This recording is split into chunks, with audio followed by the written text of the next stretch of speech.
Nuevamente les pido de favor que no ofrezcan su ayuda a menos de que se las pidan. Si les piden ayuda, ayudamos, y si no, van a disponerse a recibir palabra, hermanos, y a ser edificados en Cristo Jesús. Amén. Estamos contentos, hermanos, porque ya prácticamente el Señor ha proveído casi todo. Nos falta nada, hermanos, solo llegar al día. Ya se consiguió una casa nueva hoy para una familia completa. Y es lo que nos faltaba, hermanos. Nada más pido puntualidad y su asistencia. Dijimos que era voluntariamente a fuerzas, ¿verdad, hermanos? Venir. Voluntariamente a fuerzas. Gloria a Dios. Vayan abriendo las Biblias, hermanos, en Marcos, que estamos estudiando ya desde hace varios meses. Más de 8 meses estamos estudiando el Evangelio de Marcos, si no me equivoco. Y ahora estamos llegando ya, hermanos, al capítulo 11. Y vamos a comprender, o estamos comprendiendo desde el versículo 1 hasta el 33, y es como una serie que hemos llamado El Rey tan esperado que no esperaban. El Rey tan esperado que no esperaban. Y esta serie, hermanos, va a tener algunos otros títulos o subtemas. El tema de hoy, hermanos, es... ¿Lo puedes leer tú? Sin miedo. Léanlo fuerte. A ver, los del lado izquierdo, léanlo. ¿Y los del lado derecho lo ven o no? ¿Das solo hojas o das fruto? Y es como una pregunta que nos reta, hermanos, a examinarnos. Ruego a Dios que todos hoy aquí tomemos esta exhortación de parte de Dios de una manera personal, y que la carne no se interponga entre lo que Dios tenga que hablar hoy. Es decir, que la carne, hermanos, no comience a debatir con el Espíritu en relación a recibir o no recibir por soberbia, por orgullo, por necedad, sino que todos podamos recibir el consejo del Señor que tiene para nosotros. Pues, ¿crees que la palabra es eterna? ¿Crees que la palabra aún te habla a ti? Hoy, ahora, Dios hablando. Sí, así es, hermanos. Entonces, que el Señor nos ayude en nuestra debilidad como en nuestra fortaleza, hermanos. Vamos a leer entonces a partir del versículo 12, hermanos, en adelante. Dice: al día siguiente, cuando salieron de Betania, tuvo hambre. Y viendo de lejos una higuera que tenía hojas, fue a ver si tal vez hallaba algo en ella. Pero cuando llegó a ella, nada halló sino hojas, pues no era tiempo de higos. Entonces el Señor Jesús dijo a la higuera: nunca jamás coma nadie fruto de ti. Y lo oyeron sus discípulos. Vinieron pues a Jerusalén, y entrando Jesús en el templo, comenzó a echar fuera a los que vendían y compraban en el templo. Y volcó las mesas de los cambistas y las sillas de los que vendían palomas. Y no consentía que nadie atravesase el templo llevando utensilio alguno. Y les enseñaba diciendo: ¿no está escrito? Mi casa será llamada casa de oración para todas las naciones. Mas vosotros la habéis hecho cueva de ladrones. Y lo oyeron los escribas y los principales sacerdotes, y buscaban cómo matarle, porque le tenían miedo, por cuanto todo el pueblo estaba admirado de su doctrina. Pero al llegar la noche, Jesús salió de la ciudad. Amén. Amén. Hermanos, el día anterior el Señor Jesús había llegado a Jerusalén en lo que se le ha llamado su entrada triunfal. Ya sabemos que la gente le recibía, él montado en un pollino, un hijo de asna, una cría de asna, y el Señor Jesús llegó ahí montado. Escuchamos los gritos de júbilo de la gente recitando el Salmo 118, bendito el que viene en nombre del Señor. Bendito el Rey que viene.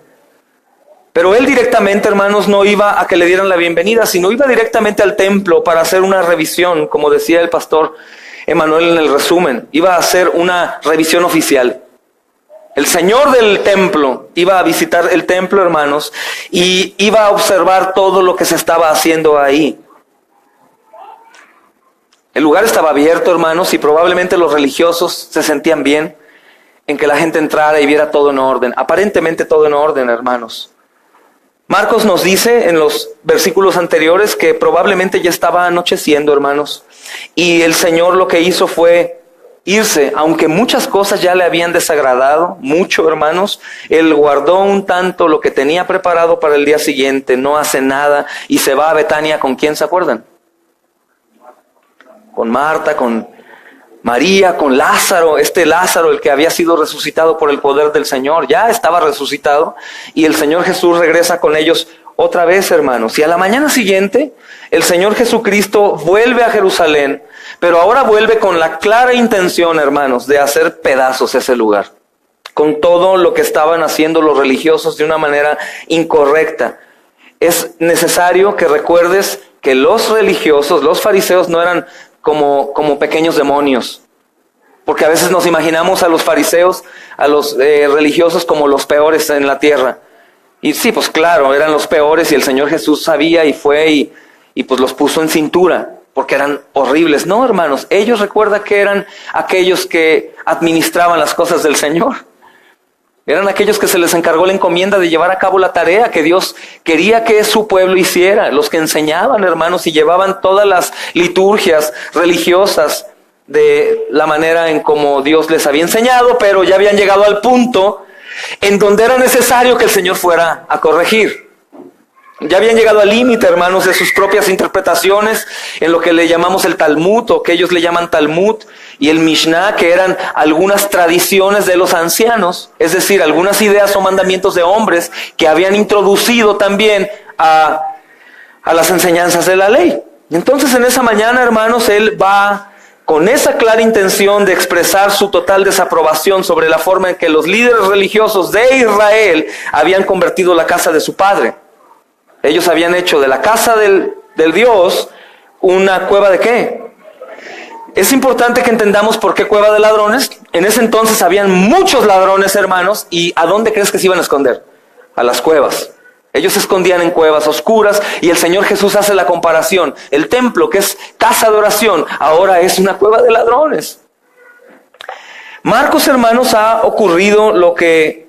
colocado, lo que ocurrió en el templo entre dos incidentes que tienen lugar en el camino. De hecho, hay algunos que enseñan esta enseñanza de la higuera en continuidad con la consecuencia del juicio sobre la higuera. Es decir, quitan el versículo 15 al 19 para introducir el versículo 20 al 26.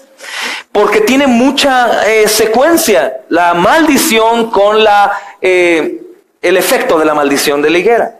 Pero la realidad no podemos quitar el centro, hermanos. Este acontecimiento que sucede en medio de las dos enseñanzas de la higuera es necesario que se quede ahí.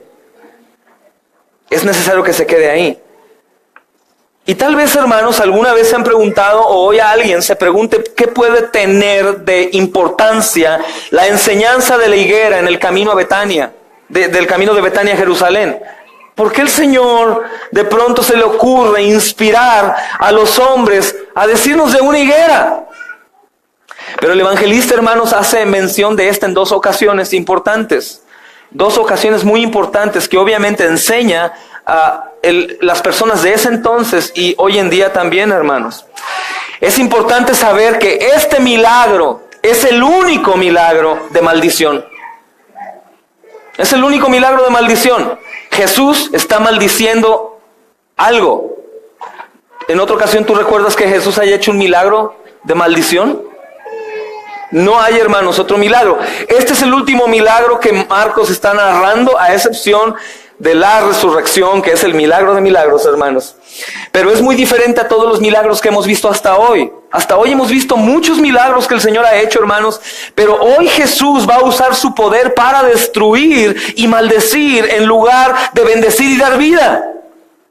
El Señor va a usar su poder para destruir y para maldecir. De pronto hay muchos que cuando enseñas esto van a decirte, no, ¿cómo crees que el Señor va a maldecir? ¿Cómo crees que el Señor va a destruir si Él es amor, Él es vida? Él es tolerancia total, Él es bondad, Él no puede hacer esas cosas. Hermanos, el Señor es el Señor y puede hacer lo que le plazca. El Señor es el Señor y puede hacer lo que le plazca. El Señor es el Señor que envía los terremotos. El Señor es el Señor que envía que los volcanes hagan erupción. El Señor es el Señor de los tsunamis. El Señor es el Señor de los huracanes que se llevan casas y gente con ellos. No es Satanás. Satanás no tiene soberanía, hermanos. Satanás no es supremo, Satanás no es todopoderoso, Satanás no es omnipresente para que si tú eres presa de aquellas doctrinas locas y erradas de estar atando y reprendiendo a Satanás todo el día, huyas de ahí. No invoques a Satanás en el lugar en donde no está. Satanás no es omnisciente, no es todopoderoso. Se escucha hoy, en la mañana, es un día glorioso en donde la iglesia se reúne, pero también es un día muy triste en donde otras que se dicen ser iglesias o creen que son iglesias de Cristo, se la pasan reprendiendo a Satanás. Lo curioso, hermanos, que lo reprenden en Guadalajara, en China, en Japón, en Turquía, en África, como si Satanás fuera omnipresente, hermanos. Satanás no es omnipresente. Bueno por nosotros, porque si fuera omnipresente, hermanos, muchos de nosotros ya hubiésemos sido devorados por el león, pero Él no es omnipresente. Él no es omnipresente, pero el Señor que estamos viendo aquí es el Señor verdadero. Es el Señor, hermanos, que bendice, pero que también maldice cuando quiere, por un propio bien. Para ti, ¿qué es un terremoto masivo y súper destructivo? ¿Una bendición o una maldición? ¿Qué es, hermanos? Es un evento natural. Un evento natural gobernado o dirigido ¿por quién? Por Dios o por Satanás. Entonces lo que Dios hace es malo, hermanos. Entonces, ¿qué estará enseñando en medio de la destrucción el Señor? Algo bueno, hermanos. Algo bueno. Algo bueno. Cuando sucede lo de los huracanes y lo de las muertes y los problemas que están pasando en Venezuela y en muchos países, hermanos, normalmente la gente está orando, reprendiendo a Satanás por la maldad. Hermanos, la manera en cómo nosotros debemos de orar es: Señor, que tu voluntad sea clara ante mis ojos para que yo pida salvación y no que quites la prueba del medio. La oración de los discípulos aquí en la higuera, en la maldición de la higuera, no era pobrecita higuera, esos cristianos los conoces. Pobre higuera, ella tan buena, tan bonita. Ella no tiene la culpa de no tener fruto, no seas así. Pastor, no seas duro. Señor, bendice la higuera, dale fruto otra vez. No, hermano, Señor, que se haga tu voluntad. Solo enséñame qué es lo que quieres hacer hoy. ¿Qué vas a dejarme en mi vida hoy? Porque yo, Señor, oro y digo: Padre, que se haga tu voluntad. Y su voluntad es buena, agradable y perfecta. Aún en medio del cáncer, buena, agradable y perfecta. Aún en medio de la guerra, buena, agradable y perfecta. Del temblor, de los tsunamis, erupciones, muerte, buena, agradable y perfecta. Claro que tú y yo no lo podemos entender, hermanos. Pero ¿quién es el hombre para que alterque contra Dios y le diga: ¿qué estás haciendo, Dios? ¿Quién es el hombre? Pues un hombre es pecador, es necio, es testarudo, es soberbio. Y el Señor sabe y nos va a enseñar eso, hermanos, como lo enseñó en ese entonces.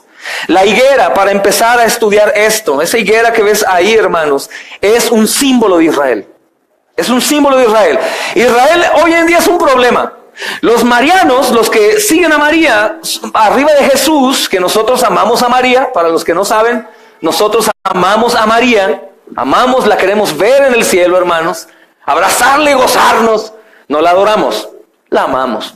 Pero aquellos que adoran a María por sobre Jesús, como es la doctrina romana, la doctrina católica no es el problema, hermanos, es la doctrina romana la que tiene el problema. Para si algún día te preguntas, ¿tienes problema con el catolicismo? No tengo problema con el catolicismo, tengo problema con Roma, porque sus doctrinas son demoníacas. Con el catolicismo no. No es el problema el catolicismo. Pero Israel hoy en día es un grave problema, hermanos, para la iglesia cristiana. ¿Han visto iglesias cristianas que son mexicanas y que tienen la bandera de Israel por todos lados? Y que tienen la menora, y que tienen muchos artículos judíos, y que algunos pastores se ponen su talit o su kipa y enseñan así con el símbolo de la iglesia, de la estrella de David: Israel, Israel, Israel, Israel, Israel, la tierra santa, Israel. Ellos se confunden y piensan que en realidad la tierra como tal, el lugar es santo. Hermanos, Israel se refiere al pueblo de Dios, no a un lugar en particular. Ese lugar, Israel, hoy en día es el lugar en donde más pisotean la sangre de Jesús. ¿Cómo judíos que creen en Cristo. Si crees en Cristo, tú dejas de ser un religioso judío. El Señor arranca toda esa porquería de la religiosidad, como arrancó de ti el romanismo. Entonces, la falta de entender qué quiere decir, hermanos, lo que hoy el Señor va a hacer en este estudio, trae mucha libertad para aquellos cristianos que son judaizantes. Si no sabías, hay cristianos hoy en día en iglesias, aún carismáticas, que son judaizantes. Israel. Quieren viajar a Israel para sentir la bendición y aún regresan y dicen, no, sentí la presencia de Dios. ¿De qué estás hablando? La presencia de Dios se siente, hermanos, en cualquier lugar en donde su palabra es abierta y expuesta. En donde oras con fervor y sientes como el Señor está ahí escuchando, afinando su oído. No tienes que ir a un lugar en específico para sentir la bendición de Dios, hermanos, ni para hablar con Él. Claro que debe ser un lugar muy emocionante saber que ahí caminó el Señor y anduvo enseñando, y ver el lugar en donde probablemente sí es su tumba. Claro que es emocionante, pero no es un lugar especial, hermanos, en un sentido espiritual. Entonces, la higuera, no pierdas ahí el detalle, es un símbolo de Israel. A lo largo del Antiguo Testamento, hermanos, Dios se había referido a su pueblo Israel bajo el símil de higuera. Miren Oseas 9:10. No voy a salir mucho de Marcos, solo quiero que lo comprueben junto conmigo. Oseas 9:10. Ojo también, por si hay alguno que no escuchó bien. Yo no digo que Israel no sea el pueblo de Dios, ¿ok? El pueblo. Hablando de personas, un grupo de personas elegidas por Dios para cumplir su propósito.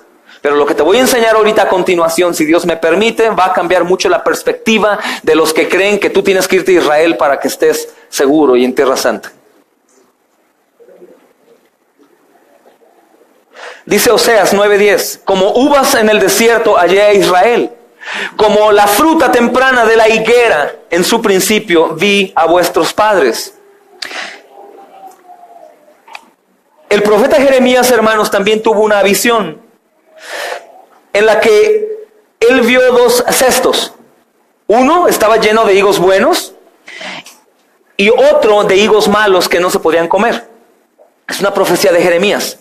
Unos simbolizaban al pueblo de Judá que había sido deportado por Nabucodonosor a Babilonia, pero habían permanecido fieles a Dios. Fíjate, el de los higos comestibles buenos eran el símbolo del pueblo de Judá que había sido deportado por Nabucodonosor a Babilonia, pero eran fieles a Dios.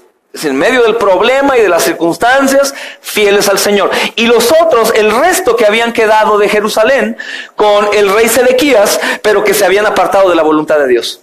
Esto lo puedes ver en Jeremías capítulo 24 y capítulo 29, no vayas. Todo un capítulo que puedes tú leer después. De hecho, hermanos, lo que el Señor Jesucristo hizo con la higuera del camino a Jerusalén era lo mismo que el profeta Jeremías había anunciado que Dios iba a hacer con su pueblo Israel. Dios anunció que iba a hacer algo con Israel, hermanos, que al momento sigue vigente. Sigue vigente. Esa maldición que Dios levanta contra Israel sigue vigente. Están bajo un espíritu de estupor. Por eso ves el compromiso de esos judíos tan ferviente, pero tan sin Cristo. Su puente son sus actos de religiosidad y no Cristo. Y sabemos, hermanos, que el único camino para llegar al Padre, ¿quién es? Ni ponerte en el muro de los lamentos, ni estar orando cada media hora, ni estando meditando en la Torá todo el tiempo, diciendo que la Torá es lo que te salva. No, hermanos. Ni sus actividades, sus fiestas que tienen, nada de eso los lleva al Padre, sino únicamente el Señor Jesucristo. No va a haber ni un solo salvo en el cielo que no haya sido salvado por la sangre del Cordero de Dios que quita el pecado del mundo. Entonces, lo mismo que el Señor Jesús está haciendo aquí es lo mismo que se anunció con el profeta Jeremías anteriormente. Dice Jeremías 8:13, hermanos. Se los voy a leer. Quien quiera ir conmigo puede ir. Jeremías 8:13 dice: los cortaré del todo, dice Jehová. Los cortaré del todo, dice Jehová. No quedarán uvas en la vid, ni higos en la higuera. Y se caerá la hoja, y lo que les es dado pasará de ellos. Lo que se les dio, se le dará a otro. Por lo tanto, hermanos, la maldición de Jesús a la higuera se tiene que entender, hermanos, como un símbolo del juicio de Dios contra su pueblo Israel. La maldición de la higuera se tiene que ver por la Escritura como un símbolo del juicio de Dios contra su pueblo Israel. Una higuera con hojas pero sin fruto. ¿Por qué el Señor Jesús, hermanos? Es otra pregunta que si tú eres minucioso te puedes hacer. ¿Por qué el Señor Jesús buscó higos en donde aún no era tiempo para higos? ¿El Señor Jesús es omnisciente, hermanos? ¿El Señor Jesús sabía? ¿Por qué crees que el Señor Jesús buscó en una higuera en donde no había higos? Si Él sabía que no había higos, hermanos. Entonces, para comprenderlos, necesitamos recordar y conocer los aspectos importantes de la relación entre la higuera, hermanos, sus hojas y el fruto. Tenemos que entender por qué. En Palestina, hermanos, es un dato interesante que investigué. Cuando llega la primavera, aparecen las primeras hojas de las higueras. ¿Ok? Estas vienen acompañados de pequeños nódulos o botones que son comestibles. Para saber si la higuera va a dar higos, estos nódulos tienen que salir. Si la higuera está llena de hojas, pero sin estos nódulos, pequeños botones, quiere decir que la higuera no va a dar fruto. Eso sucede allá. Para saber si es comestible. Entonces, estos pequeños higos o fruto pequeño no aparecen en aquellas higueras que no van a dar fruto, y probablemente van a dar mucha hoja y aparentemente bien y frondosa, pero vas a llegar y no vas a encontrar nada. Creemos que ese es el tipo de higuera con la que el Señor Jesús se enfrentó. Entonces, por lo tanto, cuando el Señor Jesús se acerca a la higuera frondosa, hermanos, Él obviamente estaba enseñando a sus discípulos que sabían acerca de higueras, que ahí podía haber fruto, porque aparentemente parecía que iban a encontrar los pequeños botones. Entonces los discípulos a distancia que iban con ellos, si te das cuenta, dice el versículo 12, al día siguiente cuando salieron de Betania tuvo hambre, dice, y viendo de lejos una higuera que tenía hojas, fue a ver si tal vez se hallaba algo en ella. Él va con sus discípulos, y si la higuera no hubiera aparentado tener fruto, los discípulos antes de que Jesús fuera a la higuera le hubieran dicho: Señor, mira, esta no es de las higueras que tienen fruto, es una higuera estéril. Pero a la higuera que el Señor Jesús se está acercando es una higuera que parece que sí tiene. De tal manera que los discípulos van con Él, dándole la razón de que van a encontrar unos higos, hermanos. Es de mañana, dice que tuvo hambre. El Señor Jesús tenía hambre también. Recuerda que hemos enseñado que el Señor Jesús no era un Superman, un superhombre con los poderes sobrenaturales expuestos, y Él de pronto sentía hambre y decía: hambre, vete. Y el hambre se iba. No, hermanos, el Señor Jesús era un hombre como todos nosotros. Me atrevo a decir, común y corriente, pero sin pecado. O sea, perfecto. Común, como cualquier otro. Le salió un callo por caminar, hermanos. Tal vez la uña se le enterró. Tal vez se cayó y se raspó y salió sangre de él, hermanos. Tuvo gripa. Tal vez se enfermó del estómago. Tuvo tos. Tuvo dolor de cabeza. Todo eso igual que nosotros, hermanos. Porque Él entró sin hacer ningún cambio en cuanto al padecimiento de la humanidad en un mundo lleno de maldición. Él se atrevió a aceptar una misión y venir a un mundo caído en donde hay tristeza, donde hay dolor, donde hay miedo, donde hay enfermedad, donde hay asesinatos. Él decidió venir para que le matásemos con nuestro pecado y nuestra maldad. Entonces el Señor Jesús esta mañana tuvo hambre, vio la higuera a lo lejos, y aunque Él sabía, hermanos, Él quería enseñar a sus discípulos, y los discípulos fueron. No sé si alguna vez les pasó en la juventud, amados hermanos excursionistas, o que andaban por ahí en algún lugar, que tenías hambre en alguna montaña o algo, y de pronto veías un árbol de algo, hermanos. Algún día yo llegué a espinarme nopales queriendo arrancar tunas que estaban ahí, estaban podridas, pero yo las vi y yo las quería arrancar porque tenía hambre. Ellos también tenían hambre. Salieron muy temprano, vieron esa higuera frondosa y corrieron hasta ahí para poder comer. Entonces imagínate la decepción de los discípulos al llegar y no ver nada. De hecho, cuando el Señor maldice, yo puedo imaginarme que ellos dijeron: bien, Señor, que bueno, no nos dio comida y yo me muero de hambre. Puede ser, son iguales a nosotros. Nos gozamos a veces cuando el mal le sucede a alguien que queremos que le pase algo, ¿no? Entonces, hermanos, cuando el Señor se acerca a él, sabe que sus discípulos saben que probablemente va a haber fruto ahí. Entonces, la higuera es un símbolo de Israel, hermanos. La noche que acaba de pasar, hermanos, el Señor Jesucristo vio en el templo. Y ahora en la mañana, hermanos, el Señor Jesucristo va completamente convencido de que va a poner en su lugar a los religiosos y va a levantar graves acusaciones en su contra. Y obviamente el hacer eso, hermanos, es un problema muy grave.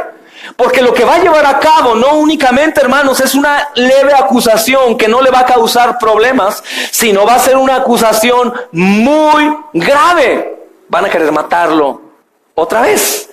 Recordemos, hermanos, que ya quieren matarlo porque Lázaro, que fue resucitado, causó mucha conversión de judíos. Como hay que ver para creer, según la fe del hombre, vieron a un muerto de 4 días resucitado y dijeron, yo creo en el que lo resucitó.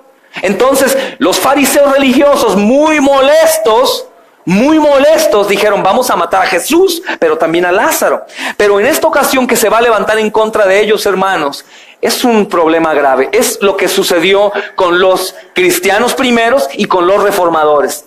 Con todos los reformadores, o en su mayoría, a excepción de Martín Lutero, creo yo, todos fueron, hermanos, perseguidos y martirizados en su mayoría. ¿Por qué? ¿Porque se levantaron contra quién? ¿Contra el gobierno? No. ¿Contra quién? Contra la religión. Se levantan contra Roma, hermanos, contra la religión romana. Y créeme esto, los asesinos más sanguinarios de gente inocente han sido los romanos.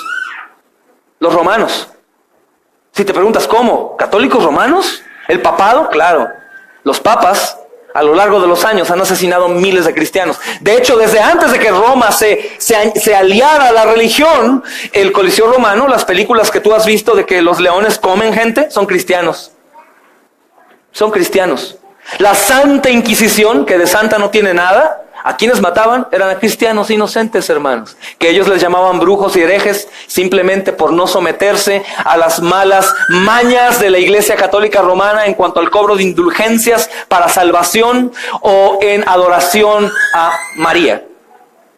Por esos detalles te colgaban, o te quemaban, o te ahorcaban, o te mataban a cuchillo, o si bien te iba, te mataban con golpes en la cabeza. Entonces, hermanos, lo que el Señor Jesucristo va a hacer hoy es algo que cambió por completo el curso de la historia. De hecho, este acto que el Señor Jesús lleva a cabo, hermanos, es un acto que le dio mucho valor a los reformadores para poder atacar las mentiras de la Iglesia Católica Romana. Y es el mismo valor que nos da a muchos de nosotros, siervos inútiles, a poder denunciar las falsedades que se han levantado e introducido al cristianismo. Es el valor que el Señor nos ha dado, el ejemplo de no tolerar las malas prácticas. Por eso cuando te preguntas el por qué algunos de nosotros denunciamos con nombre a falsos cristianos que únicamente predican la prosperidad o la sanidad de las gentes y ese tipo de locuras que no son cristianas, ¿por qué los denunciamos? Pues porque el Señor Jesucristo nos enseñó a denunciar a los falsos creyentes. Y lo hacemos por el bien de muchas ovejas, de muchos de ustedes. Para que no caigan en el error de aquellos que se disfrazan de ángel de luz, para predicar las cosas que tú quieres escuchar. Entonces, hermanos, el Señor Jesucristo levanta una acusación muy grave y dice, mi casa será llamada casa de oración para todas las naciones, mas ustedes han hecho de esto cueva de ladrones. ¿Sabes lo que significa? Imagínate que el hermano Tony, que predica en la calle, va a la catedral en el servicio especial. Creo que debe de haber un arzobispo o algo ahí que predique, no sé, si es un sacerdote común y corriente, que llegue y se pare en medio de ahí y le diga, este lugar religioso hereje es una cueva de ladrones y de demonios. ¿Qué crees que suceda? ¿Que lo dejen ir en paz y le inviten un helado afuera? ¿O de las donitas del centro de ahí? Te aseguro que no pasa eso. ¿Qué crees que suceda? Se van en contra de él. Y van a querer hacerle daño. O mínimo le van a enviar a la policía por haberse atrevido supuestamente a blasfemar el nombre de un lugar santo. Eso es lo que Jesús hizo, hermanos. Entrar a ese lugar es que el Señor prácticamente se puso una soga en el cuello, ya habiendo hecho un nudo, ya no pudo escapar. Y el Señor Jesús no lo hacía por ser contencioso, hermanos. No había pecado en Jesús. Yo puedo confesarte hoy que en ocasiones he hablado mal de algunos falsos creyentes, pero no con una intención santa, sino lo he hecho con un coraje pecaminoso. Que me da coraje tanta herejía y tanta gente engañada por doctrinas que los van a llevar únicamente al infierno y no al Señor. Doctrina ¿cómo se llama? La ley de la atracción, introducida a la fuerza en el cristianismo. Decreta, declara, establece, ata, desata. Hermanos, no hay un solo texto que diga que los cristianos hacen eso. Apóstoles, profetas, cuánta locura, hermanos. Cuánto sensacionalismo, cuánta baratija antibíblica dominada por el diablo. Cuántos hombres caen, se revuelcan y hacen cosas que no aparecen en la Biblia, hermanos. La única vez que aparecen es cuando Satanás tiene algo que ver. Tanto en la prosperidad, Satanás predicó la prosperidad a Jesús. ¿Qué le dijo? Póstrate, ¿y qué te doy? Todo. ¿Y qué pasa con los que caen? Como llenos del Espíritu Santo dicen. ¿Qué es eso, hermanos? Los únicos que caían y se revolcaban eran los endemoniados. Ningún cristiano, hermanos, cayó. Dicen, no, cuando Jesús llegó y estaban los romanos frente a él, les dijo, yo soy, y cayeron. Claro, hermanos, por la declaración de quién era. Pero no cayeron y sacaron baba y se torcieron. O se revolcaban riéndose. Ja, ja, ja, ja, ja, ja. No, hermanos, eso no es cristiano. Esas herejías se denuncian y debes de ser valiente para denunciar y huir de los lugares en donde eso se practica. ¿Por qué? Porque la mentira convence fácilmente. ¿Por qué? Porque tú y yo tenemos un cuerpo pecaminoso, una mente carnal, que normalmente lo que nos gusta es la mentira. Nos gusta lo barato, hermanos. Por eso se compra piratería aún en el cristianismo. La realidad, hermanos, que es un peligro y se denuncia. Lo que ellos estaban haciendo eran rituales perfectamente organizados. Y ellos llevaban a cabo en el templo esas actividades conforme a lo que la Escritura les enseñaba. Pero lo que llegaron a hacer ellos ya no era con una convicción de adoración, sino lo que hacían era para esconder la falta de vida espiritual. Lo que ellos hacían era para esconder su falsa vida espiritual y para sentirse seguros bajo el templo. Ellos entraban ahí y sentían que ya eran perdonados, que eran agradables a los ojos de Dios. Y ellos también, como muchas iglesias de hoy en día, decían, ay, no alcanza para la renta, no alcanza para comprar las cosas y pagar esto y aquello, tenemos que hacer algo. Ellos comenzaron, hermanos, a introducir gente, mercaderes, para vender cosas. Dice Pastor Sugel Michelén, les ruego que escuchen este mismo sermón con el hermano Pastor Sugel, y hace un comentario que me llamó mucho la atención. Dice, en una Pascua se vendieron 250,000 animales para sacrificio. Y recuerda que el animal no era personal, era para una familia o dos, depende del tamaño del animal. Pero imagina 250,000 animales dentro, hermanos, del templo. Imagina el lugar como el tianguis del sol que está lleno los viernes. Imagina todo ese gentío de mercado. Dame 2, dame 3, sí, descuento, regatea. Y en el templo. Obviamente, ¿por qué los religiosos permitían? Porque había billetes de por medio, hermanos. Porque había dinero de por medio. Es necesario. Y ellos permitían. Entonces la acusación que el Señor hace es muy cierta, hermanos. Pero de hecho esta acusación está ayudando mucho, hermanos, a que el furor y la ira de esos hombres se detone con mayor fuerza sobre Jesús. Mas lo que ellos no saben, hermanos, que el Padre está permitiendo que esto suceda porque la ira del Padre que se iba a derramar sobre aquel que iba a pagar por nuestros pecados no era pequeña, era completa. Entonces la ira de Dios comienza en la pasión de Cristo sobre Jesús. Digo, la ira de Dios ya estaba sobre el mundo y maldito el mundo fue por Dios. Pero lo que el Señor Jesús sufrió se va acumulando cada vez más y el Señor parece que está haciendo puntos para calentar más el odio de la gente que lo va a llevar a muerte. No sé si tú te has atrevido a decirle a alguien sus verdades pecaminosas en su cara. Hermano, yo sé que tú estás en adulterio. Hermano, yo sé que tú estás en fornicación. Hermano, estás cometiendo idolatría. Hermano, te noto tendencia homosexual. Hermano, tú estás mintiéndome. Eso que me acabas de decir ahorita, mentira pequeñita, es mentira, no es cierto. ¿Tú lo has hecho? ¿O no lo has hecho? ¿Has confrontado a tu hermano en la mentira sabiendo que la mentira es un pecado y el pecado termina en muerte? Normalmente decimos, no, es que respeto. No juzgues, primero sácate la viga de tu ojo para que veas la paja. Hermanos, esos son textos sacados del contexto verdadero. Nosotros vemos a una persona que está en pecado y por amor a su alma tenemos que decirle que está en pecado. Deja de creer que por gracia somos salvos aunque sigamos en pecado. No, cree esto. La gracia tiene el poder para levantar muertos. Y si tiene el poder para levantar muertos, tiene el poder para arrancarte tu pecado. De tal manera que si tú continúas en pecado, lo que estás manifestando es que no eres salvo. Yo no digo que no pecamos los cristianos. Digo continuo, práctica del mismo pecado. El cristiano cae en pecado, por supuesto, hermanos. Pecamos todos los días. Pero no practicamos el pecado. Porque ya no somos más esclavos de la carne, sino ahora somos esclavos del Espíritu, si es que en verdad hemos nacido de nuevo. Recordemos, hermanos, que el juego es eternidad. Pero en ocasiones hacemos el sacrificio de Jesús como una gracia muy barata. Él ya murió, Él ya pagó, tú despreocúpate, tú vive, tú gózate. No, hermanos, eso no es bíblico. La Biblia dice que si hemos nacido de nuevo, hay frutos nuevos en nuestra vida. Lo que el Señor Jesús está haciendo no es llegar a condenar como tal, es llegar a llamar la atención a las multitudes y miles de personas que estaban congregadas en ese lugar, creyendo que los actos religiosos, sus holocaustos, sus sacrificios los iban a llevar al cielo.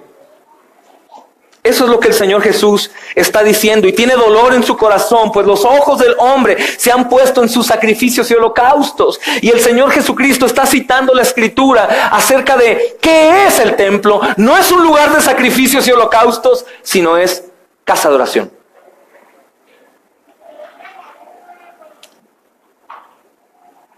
Y por eso, hermanos, se está poniendo leña al fuego.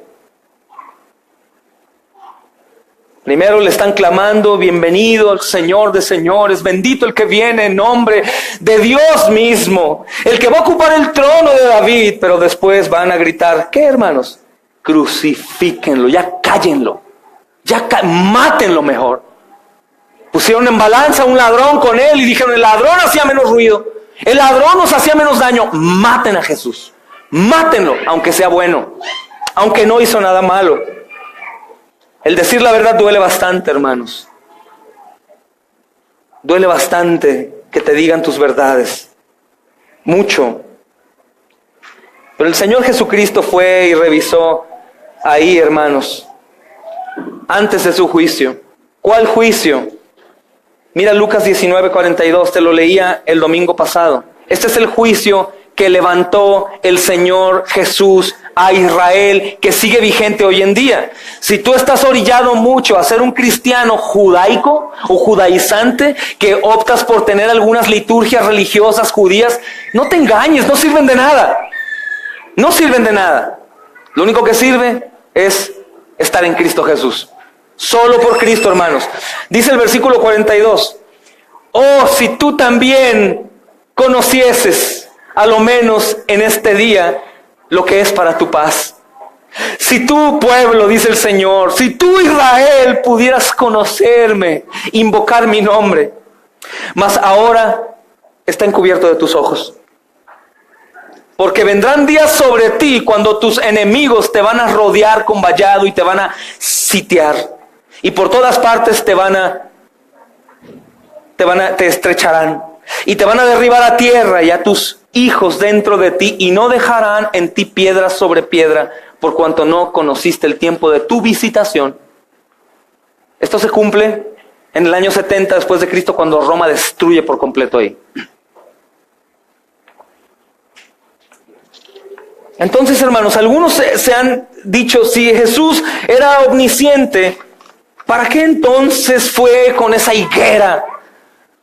Si él sabía que no había fruto.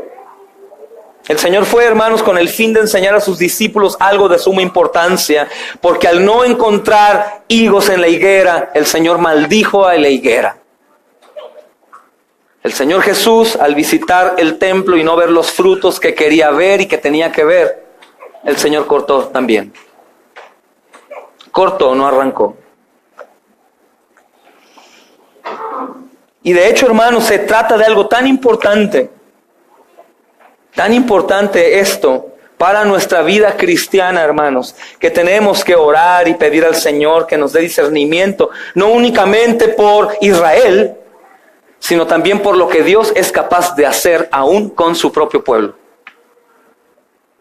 Lo que Dios es capaz de hacer aún por su propio pueblo. Para salvarnos, hermanos, Dios es capaz de hacer la cosa más horrenda que te puedas imaginar en tu vida. Para salvarte a ti y a tu familia, Dios puede quitarte un ser querido.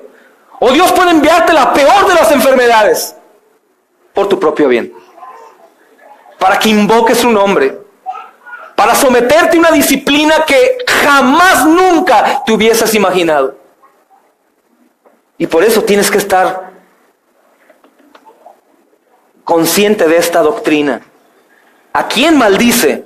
Es a su pueblo Israel. A quien ha bendecido por siglos, hermanos. A quien lo sacó de Egipto gratuitamente. A quien les daba alimento, les daba nube, les daba fuego, los cuidaba, los prosperaba. De una nación pequeña, hermanos, hizo una nación inmensa. Les ayudó a vencer guerras y cuantas cosas, hermanos. Cuando estos hombres se perdieron, el Señor les puso un alto, y ese alto fue con maldición. La abundancia de hojas, hermanos, no había logrado evitar que su maldad fuera vista por Dios. Sus actos religiosos, lo perfecto de sus liturgias, hermanos, es lo que hacen los musulmanes hoy en día en sierras de México. Algunos que son indígenas ven a los musulmanes que están cubiertos, tapados, son constantes, hacen buenas obras, ayudan, están todo el tiempo hablando de su Dios. Y ellos dicen, oye, esto tiene que ser bueno. Es lo que ellos hacían. Eran tan estrictos en su vida religiosa que aparentaban en realidad ser los elegidos de Dios, de ser los mejores, los amados por Dios. Pero ante los ojos de Dios, hermanos, eso era nada. Y esto me golpea mucho, hermanos. Porque probablemente tú y yo podemos decir aleluya y gloria a Dios. Y cantar alabanzas y llorar. Pero probablemente la alabanza no es por Jesús y su cruz. Probablemente es porque no tengo dinero para comprar. O porque estoy enfermo de algo. O porque alguien está enemistado conmigo. O porque tengo miedo. Pero no por Cristo. Probablemente venimos aquí porque tengo que ir. Algunas veces he escuchado, no, pastor, tengo que ir ya a la iglesia. ¿Por qué? Yo esperando que tenga la gracia y que diga, porque necesito escuchar la palabra y ser edificado, tengo que arrepentirme. No, porque necesito, es que cuando voy a la iglesia me siento, como ligero. Qué triste, hermanos. Estos hombres iban al templo pensando que ir al templo los salvaba. Estos hombres iban a ese lugar y ahí se lavaban su maldad. Pecaban todo el día, toda la semana, todas horas, maldecían, mataban, adulteraban, fornicaban y llegaban ahí como santos. Pero ante los ojos de Dios, tanta hoja, hermanos, tanta hoja no era suficiente para que el Señor supiera que no había fruto ahí. Dice Génesis 18, 20, 21. Entonces Jehová dijo, por cuanto el clamor contra Sodoma y Gomorra se aumenta más y más, y el pecado de ellos se ha agravado en extremo, descenderé ahora y veré si han consumado su obra según el clamor que ha venido hasta mí, y si no, lo sabré. El Señor está constantemente viendo tu vida y la mía. Y sabe por qué vienes a la iglesia, sabe por qué oras, sabe por qué alabas, sabe por qué ofrendas, sabe todo, hermanos. Todo. Y probablemente podemos engañarnos entre nosotros. Probablemente puedes llegar con una ofrenda generosa y dármela en la mano para que yo diga, wow, qué santo, mi hermano, qué increíble. Pero el Señor sabe la intención de tu corazón. Probablemente puedes venir a la iglesia y servir y hacer esto o aquello, pero el Señor sabe por qué lo haces y para qué lo haces. El Señor sabe todo, hermanos. Esta fue una visita tan esperada que no esperaban. Ellos esperaban que el Hijo de Dios, el Mesías, llegara al templo y dijera: wow, felicidades, mira cómo ha prosperado el negocio en la casa de mi padre. Cuántas ofrendas, tenemos mucho para construir templo tras templo y ayudar a los pobres.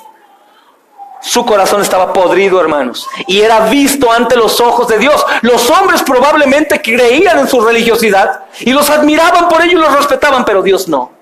Dios no, tú no puedes engañar a Dios. Él sabe por qué lo buscaste. Él sabe por qué le oras, por qué le cantas, para qué lo quieres. Él sabe. Y no lo podemos engañar, jamás. Entonces, esta palabra que nos enseña acerca de qué es la higuera, y es un símil de Israel, un símbolo, perdón, también nos dice qué pasa con nosotros. El pueblo de Israel, hermanos, tenía que estar vigilante y dar frutos en el tiempo de la visita de Dios. Lo peor de todo, que ellos sabían que el Mesías iría a visitarlos. Ahora, ¿tú sabes que el Señor vendrá pronto? ¿Estás listo? ¿Tú sabes que hoy podrías morir hoy? ¿Tú sabes que podrías morir hoy? ¿Estás listo para ver al Señor de frente? ¿Crees que vas a escuchar buen siervo fiel? No te estoy hablando de salvación por obras, te estoy hablando si tú eres ya justificado. Si tú ya escuchaste el Evangelio, si tú ya creíste y te has arrepentido en verdad, tú estás listo. Ahora, ¿qué pasa si tú no has creído en verdad? ¿Cómo puedes darte cuenta si ya has creído o no has creído? Por tus frutos.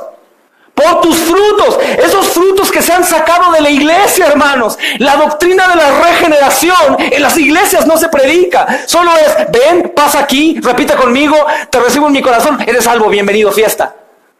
Gracia barata, doctrina demoníaca, hermanos. Ninguno va a ser salvo por hacer una oración del pecador. No está en la Biblia. No, claro que está. El apóstol Pablo lo enseña. Dice que todo aquel que confiese con su boca y crea con su corazón, hermano, a los romanos, en tiempo de Jesús, en donde decir que eras cristiano te costaba la vida. No ahora, que después te vas al cine o a una plaza festejando tu salvación. La salvación en ti es manifestada por tus frutos. De tal manera que si no tienes frutos no eres salvo. Insisto otra vez, no estoy enseñando que la salvación es por obras. Tú no haces absolutamente nada para salvarte. La salvación de inicio a fin es del Señor, por el simple motivo y fundamento que tú y yo estábamos muertos en nuestros delitos y pecados, y los muertos no hablan, no escuchan, no ven. Dice la Escritura: nos dio vida juntamente con Cristo. Nos da vida. Entonces, vivos, ya vemos. Ya sabemos que hay pecado. Tengo ya una libertad de conciencia para pecar o no pecar. Ya sé por qué hago lo que hago, para qué lo hago. Si no hay temor en tu corazón, si no sientes nada después de pecar, si no te importa lo que sucede a tus hermanos, a tu alrededor, cómo es el nombre de Cristo blasfemado, tú no eres salvo. Tu fe es falsa. Tus hojas aparentan que sí, porque lloramos en la alabanza. Ay, gloria a Dios, aleluya. Porque vienes al culto y nos puedes engañar a todos, pero a Dios no. Tú tienes que arrepentirte y creer. Y una fe con obras manifiesta que esa fe es una fe salvadora. Y puedes decir: Señor, cuando tú me llames, no estoy seguro por mis obras buenas, sino estoy seguro que tú me has dado vida porque aborrezco mi pecado. Odio mi pecado, odio mi mentira, odio mi adulterio que todo el día cometo, Señor, y estoy arrepentido. Pero también creo que tú, Jesús, llevaste todos mis pecados en la cruz, y por eso llámame cuando tú quieras, Señor. Por ti, no por mí. Pero si alguno de ustedes, hermanos, a unos pequeños que les predicaba el domingo antepasado, si alguno de ustedes no siente problema por su mentira, por su hipocresía, por su vanidad, por su orgullo, por su soberbia, por su odio, por su contienda, por sus celos, si no te importa y lo haces hoy y mañana y pasado como si nada pasara, te quiero decir que tú no eres salvo. Porque es imposible ver al Señor Jesús crucificado, ensangrentado, como un animal puesto ahí, puesto que Isaías dice que difícilmente parecía hombre. Es imposible que lo veas y estés brincando en su sangre, jugando al mundano. Es imposible. Un cristiano no hace eso, hermanos. Los únicos que se salpican en la sangre del Cordero de Dios son los religiosos. Son aquellos que aborrecen el mensaje de salvación. Son aquellas iglesias que te enseñan que vivir en el mundo no tiene problema.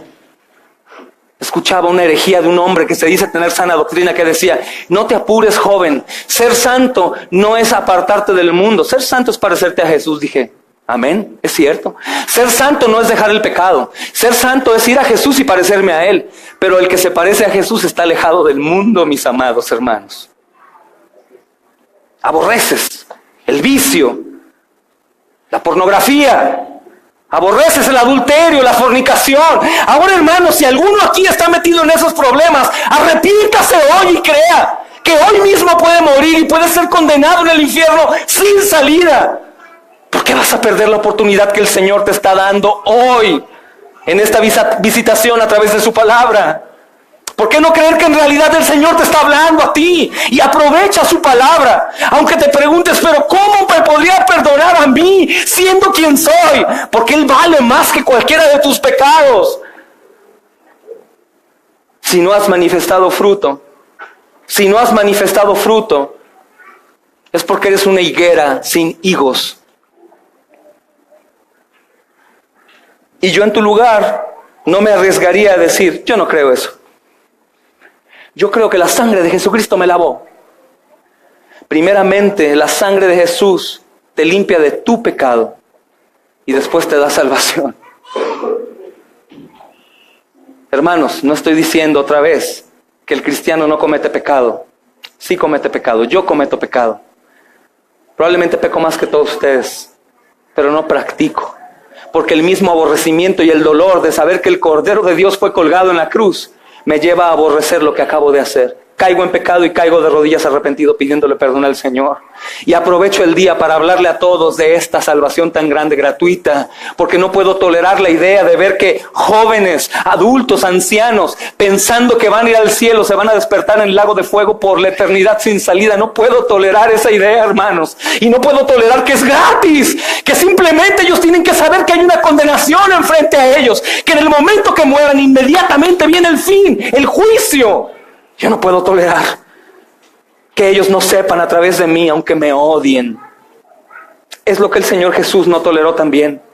Y por eso llegó y dijo sus verdades. Cueva de ladrones. Esto es un mercado.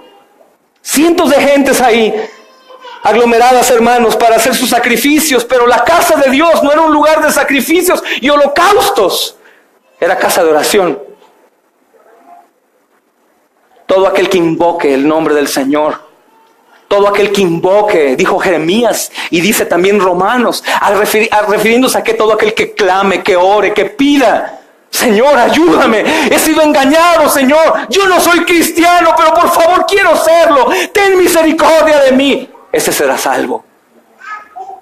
Ese será salvo. Así de fácil. Lo difícil lo hizo Jesús, hermanos. Por eso corramos alegremente, acérquense confiadamente al trono de la gracia para alcanzar misericordia hoy, porque mañana a lo mejor no hay oxígeno, amados. Si aún tienes la idea de decir, pues bueno, ya mañana me arrepiento, aún no sabes lo que es la soberanía de Dios. Y que le digas, Dios, un día más me hubieras dado, te di 1000 días y ninguno lo aprovechaste. Pero que no me amas, Dios, te amo, pero soy justo y tienes que pagar por el pecado que no quisiste que mi Hijo Jesús llevara por ti. Hermanos, el Señor Jesucristo puede venir en cualquier momento de manera inesperada. En cualquier momento de manera inesperada. Y no quiero usar esto como una muletilla de causarte miedo.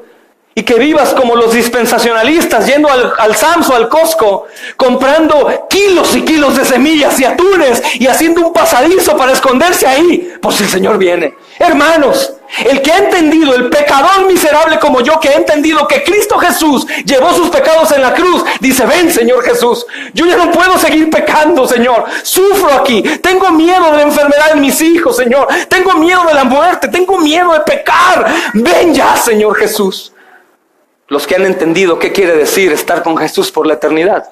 Los que no dirán, este loco es un suicida. ¿Cómo que se quiere morir? Hay que morir para vivir, amados. Aunque estemos muy enamorados del mundo y todo lo que tenemos aquí, pensando que el dinero y las propiedades y los bienes y la salud lo es todo, eso es barato, no es nada, es perecedero. Muchos tenían todo y en un día se les quitó. Muchos todo el dinero del universo, y una vez que llegó el cáncer a su vida se quedaron como los más pobres miserables porque no tenían a Jesús, hermanos. Y nosotros, aunque estemos pobres y enfermos, con Jesús estamos más que bien, amados. El Señor Jesús no va a conformarse con que tengamos hermoso templo, que lo pintemos por tenerlo bonito, que pongamos luces, que reguemos las plantitas, que vengamos guapos aquí y que digamos aleluya y que cantemos y que hagamos cara de piadosos. Bendiciones, hermano, gracia y paz. Hermano, eso es barato para el Señor. Eso no es nada, eso se ve, hermanos, eso se ve y el Señor lo conoce. Lo que Él busca es adoradores que lo adoren en espíritu y en verdad. Y adoración no es la alabanza tranquilita, como le llaman. Tócate una de adoración, pastor. No una lenta, no, hermanos. Adoración es una vida completa de adoración. Señor, soy un miserable pecador, ayúdame, Padre. Trata con mis ojos, trata con mi lengua, trata con mis oídos, trata con mis manos. Aparta de mí la maldad. El Salmo 51 es una de las mejores manifestaciones de un salvo. Purifícame con hisopo y seré limpio, Señor. He pecado desde el vientre de mi madre, Señor. Sálvame, Señor. Perdóname, Señor. Pero aquellos que aceptan que su señorío y su propia doctrina torcida, mundana, pecaminosa e infiel, inconstante, sin oración, sin lecturas y meditación, y aún dicen, soy salvado por la sangre del Cordero. Yo te digo, ¿de cuál Cordero? ¿De cuál Cordero? Porque el Cordero de Dios quita el pecado del mundo. No te lo deja para que lo sigas practicando. No te confundas, amado. Y si no es agradable esta palabra para ti, no me importa. Prefiero que nos veamos allá en el cielo y me digas, gloria al Señor por lo que me dijiste, que me destrozó, a quedarme callado para que no faltes el próximo domingo y verte en el infierno, gritando como aquel hombre le gritaba, Padre Abraham, ten misericordia, al menos moja tu dedito en agua y déjame chuparlo. No puedo hacer eso, tienes que quedarte ahí, yo voy con mi Señor y Salvador. Entonces te decía en un principio que no pienses que los fariseos eran demonios, hombres con cuernos, asustando a toda la gente. Los fariseos eran los hombres en ese entonces que más se parecían a Dios, según el hombre. Los hombres que más cerca estaban de Dios, pero son cortados ese día, hermano. Dice Mateo 7, 21, 23, todos conocen ese texto. No todo el que me dice, Señor, Señor, entrará en el reino de los cielos, sino el que hace la voluntad de mi Padre. ¿Cuál es la voluntad del Padre para con nosotros? Sean santos porque yo soy santo. Sean santos. ¿Qué quiere decir santo para el que no sepa? ¿Es ser un monaguillo, un fraile o una monja? No, hermanos, esos son los menos santos. Santo es ser apartado. Santo es ser apartado del mundo para Dios. ¿Qué quieres que yo haga, Señor? Estoy en un mundo lleno de contaminación. Quiero que me sigas. Quiero que ores en todo tiempo. Quiero que hables de mí. Quiero que analices la Escritura. La palabra es toda útil para enseñar, para corregir, para instruir, para que el hombre sea perfecto, listo y preparado para toda buena obra. Medita en mí. Apártate de las pasiones juveniles. Aborrece lo malo. Ama lo bueno. Pero es posible para pecadores como nosotros. El apóstol Pablo lo dijo en Filipenses 4:13. ¿Qué dijo? Todo lo puedo en Cristo que Él me fortalece. No es para el gimnasio, hermano. No es una más, todo lo puedo. No. No es para que termines los quehaceres, hermana, en una hora de la casa. Todo lo puedo en Cristo que me fortalece. No, hermanos. Todo lo puedo puedo aborrecer lo que tanto amo. Puedo dejar mi pereza a un lado. Puedo tener una boca nueva, aunque sea tartamudo. Puedo doblar mis rodillas y orar, interceder por mis hermanos. Puedo ser generoso. Puedo creer en el Señor, porque basta con que yo se lo pida.